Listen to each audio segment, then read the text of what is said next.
Hi hello ನಮಸ್ತೆ friends, ನೀವು ನೋಡ್ತಾ ಇದ್ದೀರಾ tech world with Panika YouTube channel. Friends, ಇವತ್ತಿನ ನೋಡೋದಲ್ಲಿ ಏನಪ್ಪ ಅಂದರೆ ಹಿಂದುಳಿದ ಕಲ್ಯಾಣ ಇಲಾಖೆ ವತಿಯಿಂದ ಮೆಟ್ರಿಕ್ ನಂತರದ ಹಾಸ್ಟೆಲ್ಗೆ ಏನು ಹಿಂದುಳಿದವರ್ಗ ಮೆಟ್ರಿಕ್ ನಂತರ ವಸತಿ ಇಲಾಖೆ ಅರ್ಜಿ ಸಲ್ಲಿಸಬೇಕಂತಿದ್ದಾರೆ.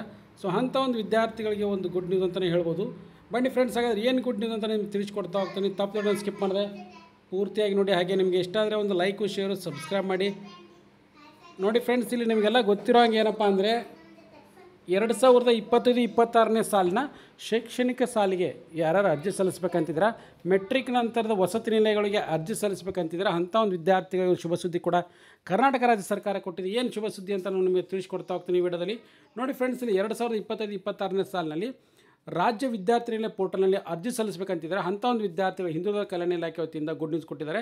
ಯಾರು ಅಪ್ಲಿಕೇಶನ್ ಸಬ್ಮಿಟ್ ಮಾಡೋಕ್ಕೆ ಲಾಸ್ಟ್ ಡೇಟ್ ಏನಿತ್ತಲ್ಲ ಅದನ್ನು ಅಫಿಷಿಯಲ್ ಆಗಿ ಎಕ್ಸ್ಟೆಂಡ್ ಮಾಡಿ ಎಲ್ಲಿವರೆಗೂ ಕೂಡ ಎಕ್ಸ್ಟೆಂಡ್ ಮಾಡಿದ್ದಾರೆ ಅಂತ ತಿಳಿಸ್ಕೊಡ್ತಾ ಹೋಗ್ತೀನಿ ನೋಡಿ. ಫ್ರೆಂಡ್ಸ್, ಇಲ್ಲಿ ಪೋಸ್ಟ್ ಮೆಟ್ರಿಕ್ ಮತ್ತು ಪ್ರೀ ಮೆಟ್ರಿಕ್ ಎರಡಕ್ಕೂ ಕೂಡ ಅರ್ಜಿ ಸಲ್ಲಿಸಲಿಕ್ಕೆ ಲಾಸ್ಟ್ ಡೇಟ್ನ ಫಿಕ್ಸ್ ಮಾಡಿ ಕೊಟ್ಟಿದ್ದಾರೆ ನೋಡಿ. ಫ್ರೆಂಡ್ಸ್, ಇಲ್ಲಿ ಅಫಿಷಿಯಲ್ ಆಗಿ ಏನು ಫಿಕ್ಸ್ ಮಾಡಿ ಕೊಟ್ಟಿದ್ದಾರೆ ಅಂತ ನಾನು ನಿಮಗೆ ತಿಳಿಸ್ಕೊಡ್ತಾ ಹೋಗ್ತೀನಿ.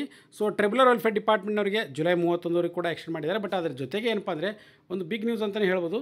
ಇಲ್ಲಿ ನೋಡಿ ಅಫಿಷಿಯಲ್ ಆಗಿ ನಾನು ತೋರಿಸ್ಕೊಡ್ತಾ ಇದ್ದೀನಿ. So backward class welfare department hostel ಪೋರ್ಟಲ್ಲಿ ಏನು ಅರ್ಜಿ ಸಲ್ಲಿಸಬೇಕಂತಿದ್ರೆ ಸೊ ಅಂಥ ಒಂದು ವಿದ್ಯಾರ್ಥಿಗಳಿಗೆ ಪೋಸ್ಟ್ ಮೆಟ್ರಿಕ್ ಪ್ರೀ ಮೆಟ್ರಿಕ್ ಎರಡನ್ನೂ ಕೂಡ ಲಾಸ್ಟ್ ಡೇಟ್ನ ಎಕ್ಸ್ಟೆಂಡ್ ಮಾಡಿ ಕೊಟ್ಟಿದ್ದಾರೆ.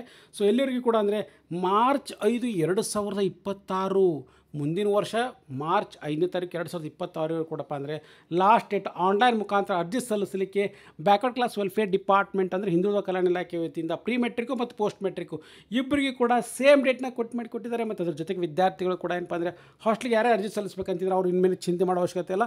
ಸೊ ನೀವು ಮುಂದಿನ ವರ್ಷ ಮಾರ್ಚ್ 5ನೇ ತಾರೀಕು ಅಲ್ಲಿವರೆಗೂ ಕೂಡ ಅರ್ಜಿನ ಸಲ್ಲಿಸಲಿಕ್ಕೆ ಅಫಿಷಿಯಲ್ ಆಗಿ ಎಕ್ಸ್ಟೆಂಡ್ ಮಾಡಿ ಕೊಟ್ಟಿದ್ದಾರೆ. ಹಾಗಾಗಿ ಇದೊಂದು ಬಿಗ್ ಅಪ್ಡೇಟು.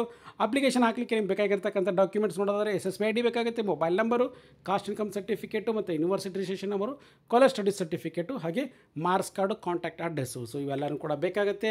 ಅದಾದ ಮೇಲೆ ಆಟೋಮೆಟಿಕ್ಲಿ ನಿಮಗೆ ಹಾಸ್ಟೆಲ್ಗೆ ಅರ್ಜಿ ಸಲ್ಲಿಸಿದ ಮೇಲೆ ಕೌನ್ಸಿಲಿಂಗ್ ಪ್ರೊಸೆಸ್ ಇರುತ್ತೆ. ಅದರ ಮುಖಾಂತರ ನಿಮ್ಮ ಮೆರಿಟ್ ಬೇಸ್ಡ್ ನಿಮಗೆ ಹಾಸ್ಟೆಲ್ ಅಲೋಕೇಶನ್ ಕೂಡ ಆಗುತ್ತೆ. ಹಾಗಾಗಿ ಇದೊಂದು ಬಿಗ್ ಅಪ್ಡೇಟು. ಮತ್ತು ಅದ್ರ ಜೊತೆಗೆ ಯಾರು ಅರ್ಜಿ ಸಲ್ಲಿಸ್ತಾರೆ ಅವರೆಲ್ಲ ವಿದ್ಯಾರ್ಥಿಗಳು ಕೂಡ ವಿದ್ಯಾಸಿರಿ ಊಟ ಮತ್ತು ವಸತಿ ಯೋಜನೆಗೆ ತಿಂಗಳಿಗೆ 2,000 ರೂಪಾಯಿ ಅಂತ 20,000 ರೂಪಾಯಿ ವರ್ಷಕ್ಕೆ ಬರುವ ಎಲ್ಲ ಚಾನ್ಸಸ್ ಕೂಡ ಇರುತ್ತೆ. ಅರ್ಜಿ ಸಲ್ಲಿಸದೆ ಬರೋದಿಲ್ಲ. ಹಾಗಾಗಿ ಇದೊಂದು ಬಿಗ್ ಅಪ್ಡೇಟ್ ಅಂತಲೇ ತಿಳಿಸ್ಕೊಡ್ತಾ ಇದ್ದೀನಿ. ಯಾರು ಅರ್ಜಿ ಸಲ್ಲಿಸಿಲ್ಲ ಕೂಡಲೇ ಅರ್ಜಿ ಸಲ್ಲಿಸಿ. ಹಾಗೆ ಲೇಟೆಸ್ಟ್ ಆಗಿರ್ತಕ್ಕಂಥ ಎಲ್ಲ ಅಪ್ಡೇಟ್ ಚಾನಲ್ ಸಬ್ಸ್ಕ್ರೈಬ್ ಮಾಡಿ. And finally thanks for watching the video.